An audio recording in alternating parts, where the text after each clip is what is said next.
These are the three constables: 24-year-old Constable Bekulu Linda, 30-year-old Constable Kemogetsu Base, and 20-year-old Constable Bipule Sinoge.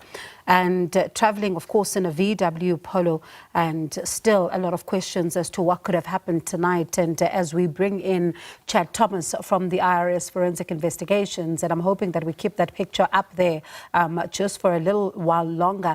Chad, as we're talking tonight, I'm sure you've seen the developments around this particular story. A lot of questions still remain. What questions should we be asking tonight? It's heartbreaking joining you this evening, especially in view of this tragedy that's unfolding.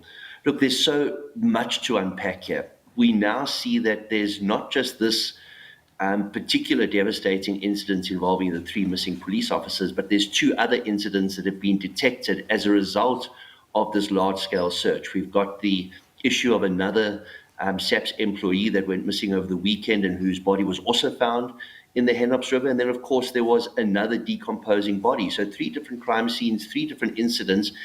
And to be very honest with you, it doesn't bode well for our investigation services to stumble upon these 3 incidents after such a huge search that's been taking place for close on a week. There's something very wrong that it took so long to discover this particular incident where it occurred, where those 3 members purportedly went missing, most probably in an accident in a rainstorm, and then to still stumble upon 2 other scenes. You know, we live in this digital age, and one would expect that SAPS could have done more. And this isn't time for a blame game. I'm not trying to blame people. It's just such a tragic incident. And we have to question the ability of our policing, our systems, and our, the digitalization of policing when you're searching for 3 members, where there was a specific route that was followed, and how it took so long to get to this point of closure. Another thing that concerns me immensely is the speculation that came out. We're so used to crime in South Africa, we become so numb to crime and so desensitized that the first thing we thought was that perhaps there was malfeasance, perhaps there was something sinister at play, perhaps there was a kidnapping. And there's still so many answers that we require. So for me, we need to get to the bottom of this as quickly as possible. And Chad, what does it tell you? I'm going to get to the other incidents in just a moment, but I want to stay with something that you said, right? Because we're told that this was a high-level team of detectives that was working on this particular matter, including, of course, other provinces as well as crime intelligence operators. But we then hear from the police that the last time they then spotted the vehicle in the cameras was at the Bloemfontein interchange. That's where it was last seen, headed north. And then one wonders, though, what happens with the rest of the cameras, especially when you look at where the vehicle is believed to have ended off? Yeah, I think that's the question that most investigators are asking, and myself as an investigator, I'm querying the data that was downloaded from the cell phones, the data that was downloaded from the tracking device in the vehicle, the SANROL cameras. So there's a point where we believe they stopped at the Grasmere petrol station just after the Grasmere toll plaza, and then there was a stage where there was a signal that was picked up for the last time, we were told initially, at the Bekulu interchange. That would mean that from a time perspective and knowing that there's other cameras ahead, they could start looking and define an area of search. Remember, this was a very broad area, you stretching from the Free State through Gauteng all the way to Limpopo. But again, when one looks at the kind of tools that we have at our disposal, we need to question why it took so long. We have so many cases in South Africa of kidnapping. We have so many other cases of murder for hire. We have missing people on a daily basis.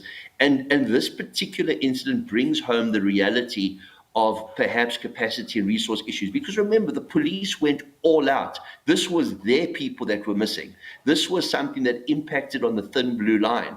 So they threw every resource that they had at this. And it makes one question the ability and the resources that are available. Not to take anything away from the officials that were involved in this, because they've done an amazing job bringing the families closure. It's just very, very tragic. And I suppose now the big question is, where is the rest of the vehicle? Because we are being told that they're seeing parts, they found parts that they believe are to belong to this VW Polo, and they say that they believe that these are the parts. You listen to one of the investigators, they're speaking to the families, saying that they found pieces of a VW and pieces of a grille matching the color exactly of the vehicle, but it's still not clear where the rest of the vehicle could have been. So I suppose, where do you start looking, and what could be the potential clues as to what could have happened here if then you are still finding some pieces of the vehicle there? They're going to have to follow the entire route of the river and the floodplain if this is as a result of weather and the increased water that we've seen of late because of the high rainfall that we've had. Again, it raises more questions than answers. The car gets washed away, but the human beings stay behind. Again, we need these answers, and we're speculating at this point in time. But it's so critical that this investigation is undertaken with haste.